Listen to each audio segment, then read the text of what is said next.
विद्या दृष्टि आदि जीव क्या करता है? शरीर आदि पर पदार्थों में ममत्वरूप ममकार रूप जो बुद्धि रखता है, यही विद्या दृष्टि जीव का शरीर आदि पर पदार्थों के प्रति विचार चलता है। और अजीव राष्ट्र तत्व का विवेक श्रद्धा क्या है? दौलत राम जी कह रहे तन उपजत अपनी उपज जान, तन न सत आपको नास मान, गागादि प्रकट ये दुख दे, तिन्ही को सेवत गिनत चैन। यहाँ अजीव तत्व चल रहा है। अज्ञानी जीव शरीर की उत्पत्ति में अपनी उत्पत्ति आत्मा की उत्पत्ति समझता है और शरीर की नष्ट होने में आत्मा का मरण मानता है।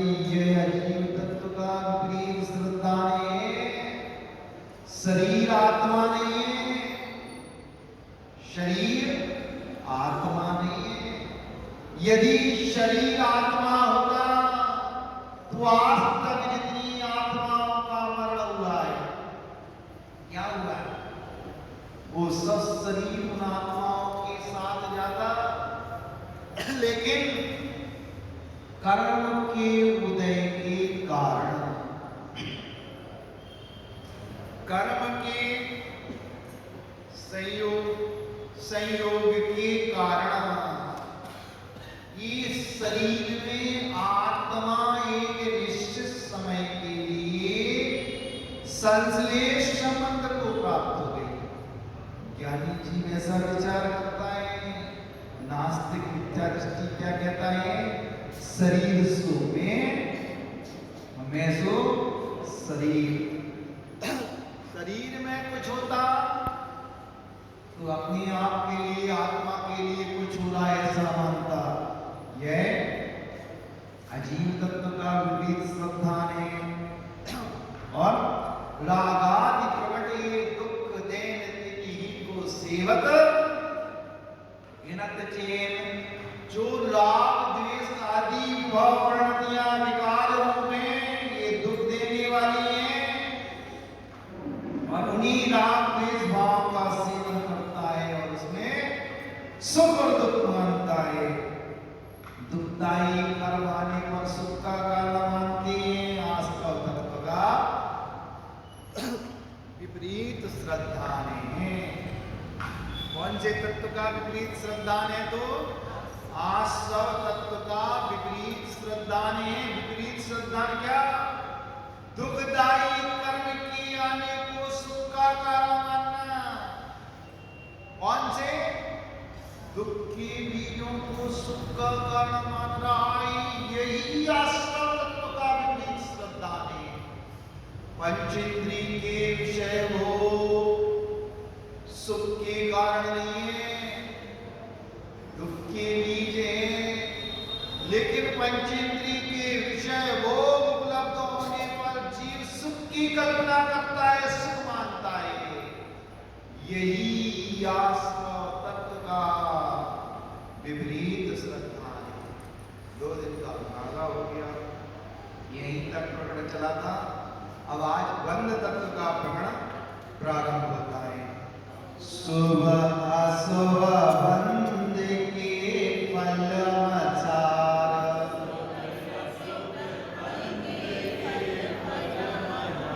रति अरति करे निज पद विसार, आत्मिते तु विराग ज्ञान,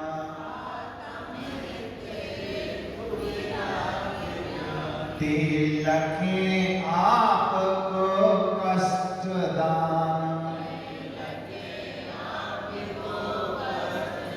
बंध तत्व का प्रकरण चल रहा है कि संसारी आत्मा ज्ञान के वशीभूत होकर आत्मा के स्वरूप को भूलकर पूर्व में बने हुए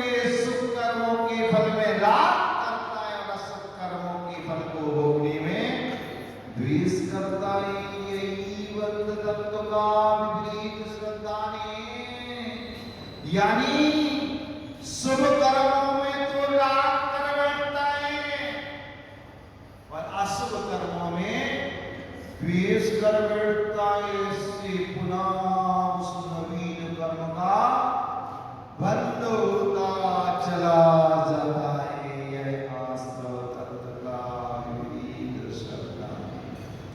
क्या सोचता है, जो इष्ट और रुचिकर वस्तु मुझे प्राप्त हुई है ना, इसमें जो राग रूप परिणति होती है, ये राग रूप परिणति बंध का कारण है। लेकिन अज्ञानी ये नहीं समझता। लेकिन ज्ञानी आत्मा राग में भी हर्षित नहीं होता, विचार करता है पूर्वकृत पुण्य का उदय चल रहा है, इसमें मुझे फिसलना नहीं है, लिप्त नहीं होना, ग्रद्धता नहीं रखना, आसक्ति नहीं रखना।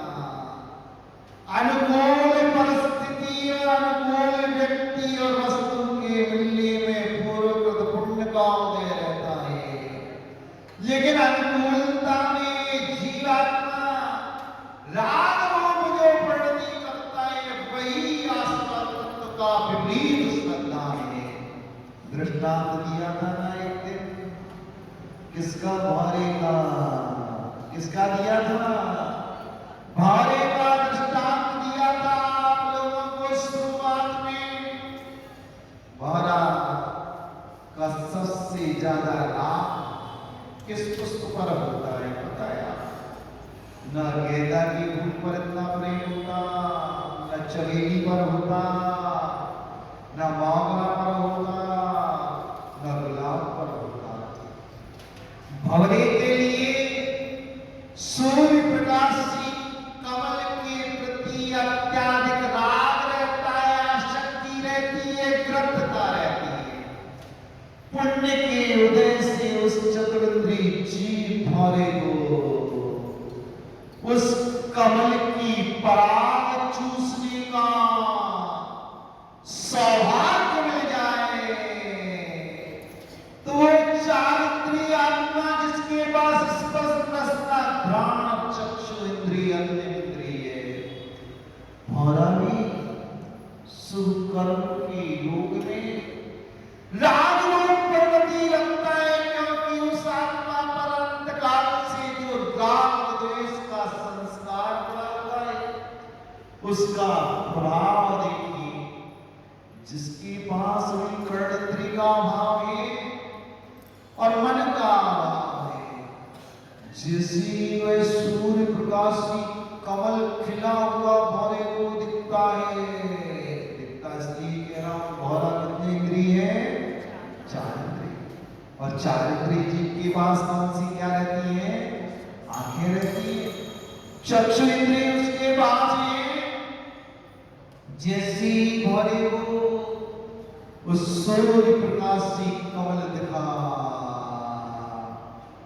कमल दिखते ही उस पर राग कर बैठता है और भंवरा उस कमल पर पराग चूस रहा है, रस ले रहा है, उदर की पूर्ति कर रहा है, रस आ रहा है कमल के पराग को, फूल का सार तत्व उस पराग को चूस रहा है। भंवरा रस में और भंवरा राग कर बैठा। किस समय भंवरा गया उस कमल के फूल का राग चूसने, पराग चूसने के लिए? जब सूर्य पश्चिम अस्ताचल की गोद में समाहित होने की कगार था। राग का परिणाम देखो बंद कर लिया उस जीव ने। सूर्य प्रकाशी कमल सूर्य के उदय होते ही खिलता है और सूर्य अस्ताचल की गोद में समाहित हो जाता है। तो एक कमल का फूल भी स्वयं अपने आप कहो, ऑटोमेटिक कहो, बुंदेलखंडी भाषा में कहो, हटा लो, बंद हो गया। कमल बंद हो गया। उस भंवरे की आत्मा में जो राग का संस्कार था, राग में सुख जैसी कमल बंद हुआ ऑटोमेटिक अपने आप स्वाभाविक रूप से, क्योंकि उस फूल का वैसा ही स्वभाव रहता है, सूर्य का उदय हुआ फूल खुल जाता है, खिल जाता है, सूर्य अस्ताचल की गोद में समाहित होता है। वो कमल स्वयं अपने आप क्यों बंद हो गया? कमल की पराग के प्रति उस चारिंद्रिय भरे को शक्ति थी, राग था, ग्रंथता थी, लोलुपता थी, उसकी जो कमजोरी थी। फूल बंद हुआ, भरा प्रसन्न, यही अज्ञान रोकण थी। फूल बंद हो गया, उसमें ऑक्सीजन प्रवेश नहीं कर सकती, वायु कहीं से भी प्रवेश नहीं कर सकती। फूल इस तरह बंद हुआ, परस्पर में वो पंखुड़ियां चिपक गई। जल की नम्रता के कारण सरोवर से जो वाष्प बन रही थी, वायु विकार बन रहा था, जलीय अंश आया और वो सूर्य प्रकाशी कमल सूर्य के अस्त होते पूरा बंद हो गया, गियर टाइट। शायद तुम्हारे शक्कर के डिब्बे में तो चींटी प्रवेश कर जाए, स्टील के डिब्बे में बंद होने के बाद ही, क्योंकि उसमें थोड़ा सा अंतराल रहता है, इतना टाइट नहीं रहता। लेकिन वो कमल का फूल सूर्य अस्त होती इस प्रकार बंद हुआ, जिस प्रकार air tight burning, air tight तुम्हारे भोजन का डिब्बा, चाय का थर्मस की एयर से बाहर एक रास्ता हो। लेकिन अज्ञानी जीव की दशा देखो, जैसे ही वह सूर्य प्रकाशी कमल सूर्य अस्त होती बंद होगा, मोह शक्ति की परिणति परिणाम देखो, भोला प्रसन्न हो गया। जबकि सूर्य प्रकाशी कमल बंद हुआ, भोला समझ रहा है कि ऑक्सीजन की कमी आ रही है, प्राणवायु का अभाव हो रहा है, राग का संस्कार, आसक्ति का संस्कार, प्रज्ञा का संस्कार, लोलुपता का संस्कार अनंत काल से इस आत्माओं पर जमा हुआ है। भोला बनी मन मत तो नहीं है, लेकिन कल्पना कर लो, भोला प्रसन्न हो रहा है, आनंदित हो रहा है, उसे आनंद आ गया, आज कमल बंद हो गया। आज तो पूरी रात जी भर कर इस पराग को चूसता रहूंगा, कृष्ण की तुष्टि करता रहूंगा। भरा ऐसा सोच रहा है। फूल बंद हुआ, ऑक्सीजन का अभाव हुआ, राग की आसक्ति देखो, भोरा उस रस को चूसता है, वो पराग से राग नहीं हट रहा, ग्रंथता का अभाव नहीं हो रहा, लोलुपता ढीली नहीं हो रही, आसक्ति चुस्त होती चली जा रही है। भरा उस रस को चूसता चला जा, ऑक्सीजन की अभाव में। चारिंद्रिय जीव के पास कितने प्राण हैं? चारिंद्रिय जीव के पास एक कर्णेंद्रिय प्राण का भाव, एक मन का भाव, सो ऐसे 8 प्राणों से जीवन को व्यतीत करने वाला, 8 प्राणों का धनी 10 प्राणों में से उस पराग कमल के पुष्प रस की आसक्ति का परिणाम भरा सोच रहा है। रात भर इस पराग को चूसूंगा, भोग या फूल मिलेगा तो इस गुण पर भाग जाऊंगा।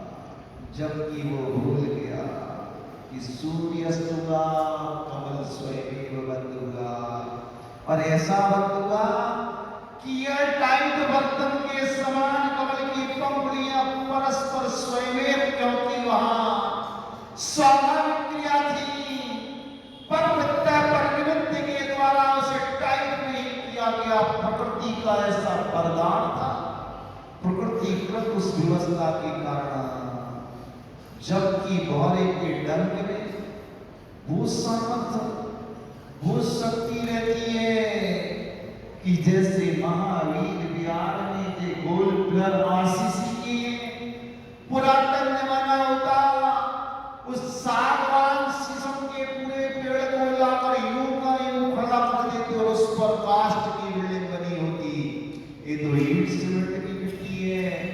तो उस भौरे के डंक में इतना बल, इतना सामर्थ्य, इतनी शक्तिशाली इसका डंक होता है कि इस काष्ठ के पेड़ में पूरे 2x2 के इस तरफ से डंक मारता, डंक मारते मारते उस काष्ठ का बुरादा गिराते गिराते एक दिन उस काष्ठ को पार कर जाता है यहां से वहां तक। इतना शक्तिशाली डंक होते हुए भी राग की आसक्ति का परिणाम देखो कि पुण्य के उदय से जो कमल की पराग चूसने का सौभाग्य मिला, उस ग्रंथता शक्ति में इतना लिप्त हो गया कि सूर्य प्रकाशी कमल सूर्यास्त होते ही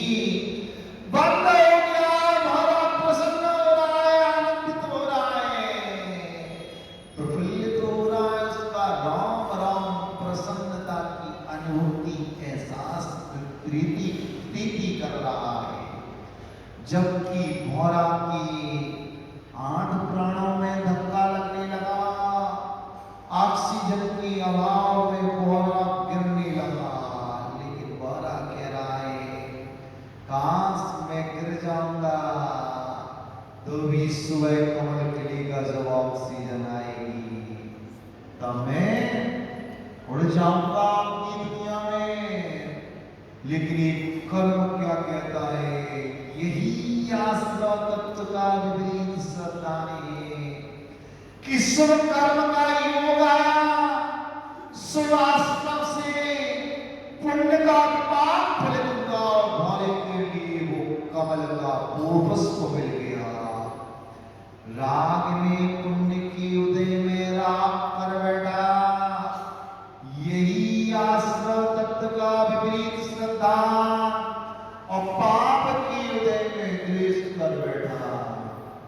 रागा शक्ति का परिणाम देखो कि जीव पुण्य के उदय में राग कर बैठा।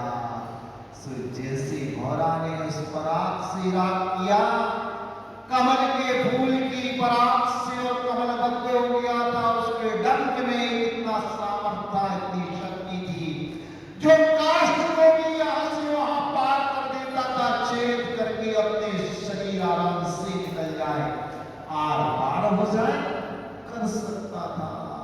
लेकिन राग की आसक्ति का परिणाम भौरा ऐसा कर नहीं सका और भौरा का जीवन समाप्त हो गया। भौरा का जीवन तो समाप्त हुआ क्योंकि भौरा अज्ञानी था। पुण्य के उदय में राग कर बैठा, कमल के पंखड़ी पर एक डंक नहीं मार पाया, कमल का पत्ता फट जाता, भौरा बाहर निकल के उसका जीवन व्यतीत कर सकता था, पूर्ण को जी सकता था। लेकिन राग की आसक्ति का परिणाम एक चारित्री भरा, राग के कारण अकाल मौत के घाट पर गया, काल में मृत्यु धर्म प्राप्त हो गया। लेकिन जो ज्ञानी आत्मा होती है वो राग का उदय, राग का निमित्त पूर्वकृत पुण्य का फल मिलने पर उस पर आसक्त नहीं होता, प्रभावित नहीं होता। पुण्य का सेवन तो करता है लेकिन पुण्य के कार्यों में लिप्त नहीं होता, आनंदित नहीं मनाता, विचार करता है कर्म के उद्देश्य से सांसारिक वैभव की उपलब्धि हुई है, एक कर्म का चौथा स्वरूप प्राप्त हुआ था, सो आज परिवार भी अनुकूल है, पुत्र भी योग्य है, आज्ञाकारी है, जीवन साथी भी सुशील है, आज्ञा करनी ये सब पुण्य का झोंका है, भ्रम में नहीं रहना कि घरवाली या घरवाला अच्छा मिल गया, आज जो मेरे अनुकूल है, हर क्रिया में मेरी सहयोगिनी है या ये मेरे सहयोग करता है। यही हमारा ज्ञान है कि तुमने भ्रम पाल डाला।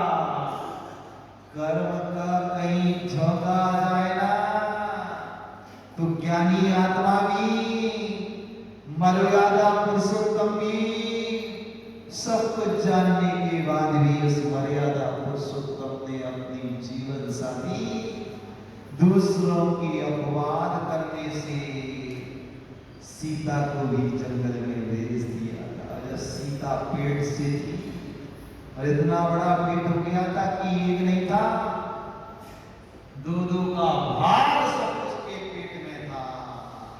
लेकिन सीता और राम का जो परस्पर में स्नेह था, प्रेम था, एक दूसरे के प्रति समर्पण समझने की भावना थी।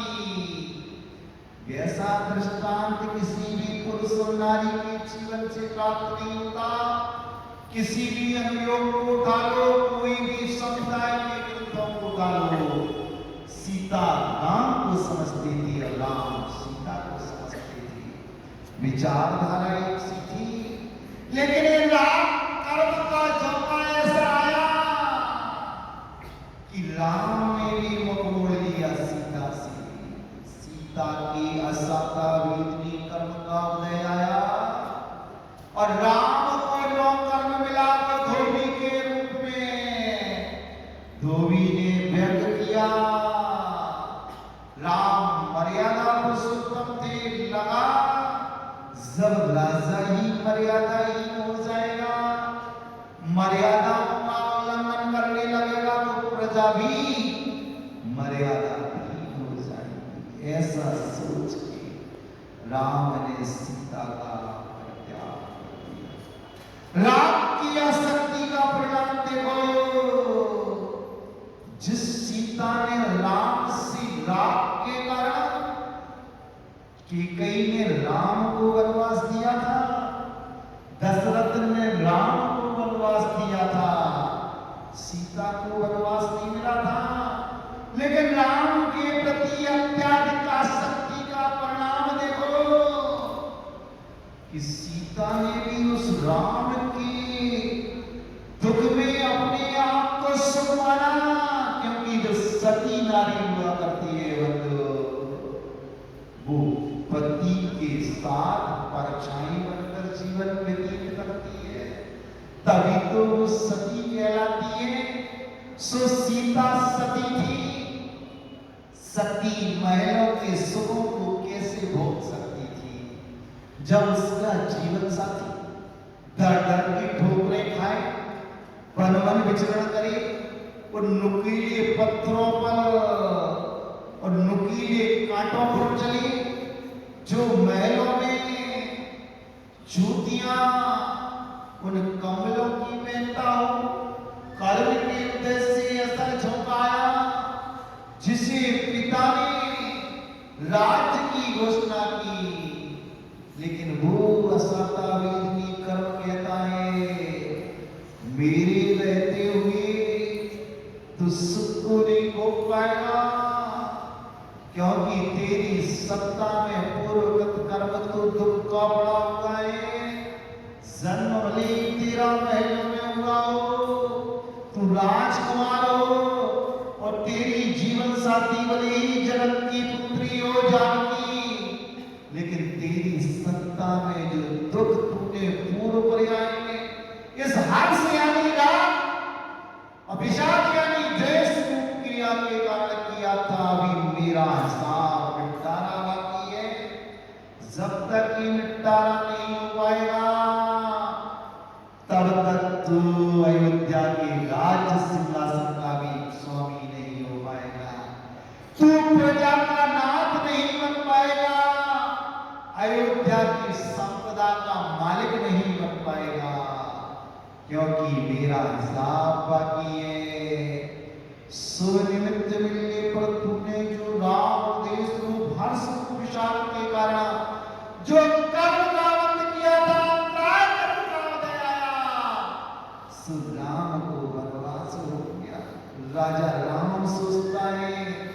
यथा राजा तथा प्रजा, जैसा राजा वैसा प्रजा।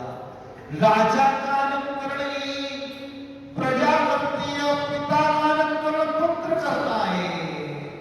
सुदाम को अपवाद लगा।